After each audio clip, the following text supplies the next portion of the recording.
Sir हम आपसे ये जानना चाहेंगे कि जो ट्रांसपोर्ट जो सेक्टर है ये एक मुश्किल के दौर से गुजर रहा है, काफ़ी मंदी के दौर से गुजर रहा है, तो आप ये बताइए किस तरह की मुश्किलों का आप लोग सामना कर रहे हैं, उस बारे में हमारे दर्शकों को आप बताइए।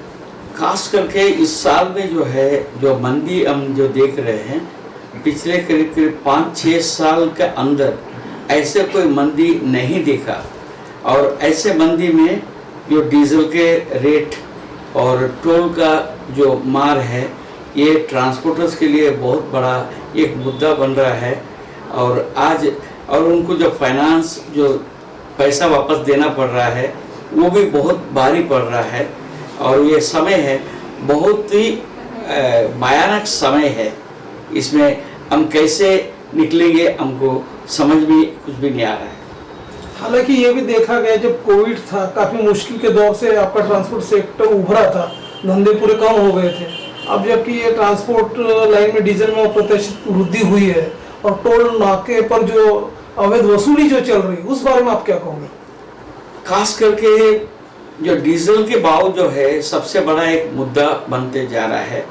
हमारा समझ में ये नहीं आ रहा है सरकार आखिर क्या करना चाहता है, परंतु ये जो डीजल का जो रेट इतने बढ़ गया है ये बहुत ज़्यादा एक मुश्किल का दौर है।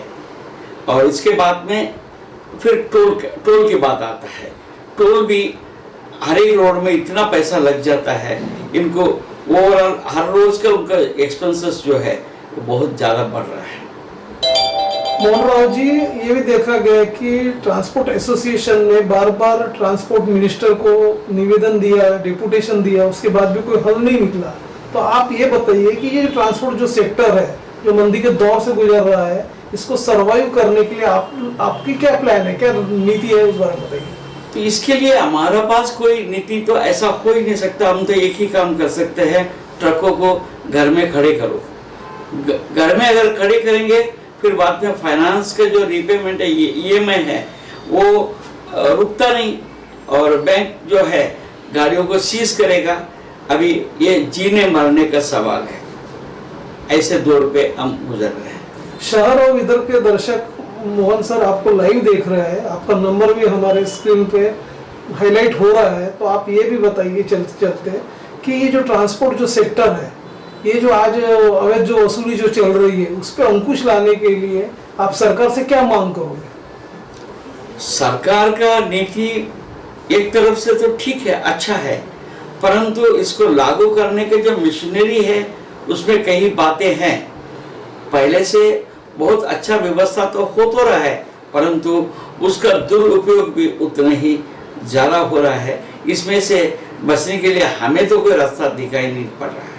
दिन पर दिन जो स्पेयर पार्ट्स के भी रेट्स काफ़ी बढ़ रहे हैं, लेबर्स के प्रॉब्लम आ रहे हैं, टोटल मंदी है। तो आप ये बताइए मंदी कब तक दूर होगी? जब तक पूरा मार्केट इंडस्ट्रियल मार्केट जो है, इंडस्ट्रीज जब तक नहीं बढ़ेगा। आज जो ट्रांसपोर्टेशन के जो क्वांटिटी है बहुत कम हो गया है।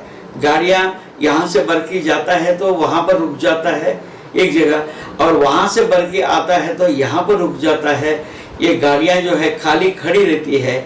इसमें गाड़ी मालिकों के लिए बहुत बड़ा नुकसान सहन करना पड़ रहा है। और बहुत से लोग जो है गाड़ियाँ बेचने निकाल दिया है और बहुत से गाड़ियाँ बिक भी रही है।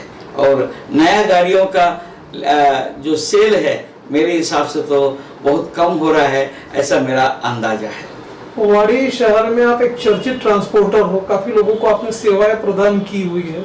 अब आप ये बताइए कि ये जो आज जो मंदी के दौर से जो जूझ रहा है ये ट्रांसपोर्ट सेक्टर, तो आप ऐसे में सरकार से क्या गुहार लगाओगे, क्या मांग करोगे? सरकार तो सबसे बड़ी बात है कि डीजल का रेट अगर कम कर लें, एक पहले बात है। दूसरे, टोल में कोई परिवर्तन हो और एक टोल जो वसूल किया जा रहा है तो वो सीमित समय तक रखे। ऐसा ना हो जिंदगी भर टोल भरते जाए, रोड का कास्ट तो निकल जाता है, इसके बावजूद भी टोल जो है वसूले जा रहा है। एक तरफ से गाड़ी वालों के ऊपर यह अन्याय है। दीपावली का ये शुभ अवसर है, इसमें आपके जो जितने भी शुभचिंतक है उनको आप क्या एक संदेश दोगे? अभी हमारा तरफ से कोई संदेश देने लायक तो हम लोग नहीं रहे, सरकार जब तक अपने जो व्यवस्था है इसमें कोई सुधार जब तक नहीं लाएंगे तब तक हम तो एक बिजनेस करते हैं। बिजनेस में सहकार्य जो है, एक तो सरकार होगा या इंडस्ट्रीज अगर खुद उभरता है, अगर मूवमेंट अगर ज़्यादा होता है तो हम कुछ एक्सपेक्ट कर सकते हैं। हमारे ओर से जितने भी कटौती करना है, जिसमें भी कटौती करना है, सब कटौती करके चल रहा है। ठीक है।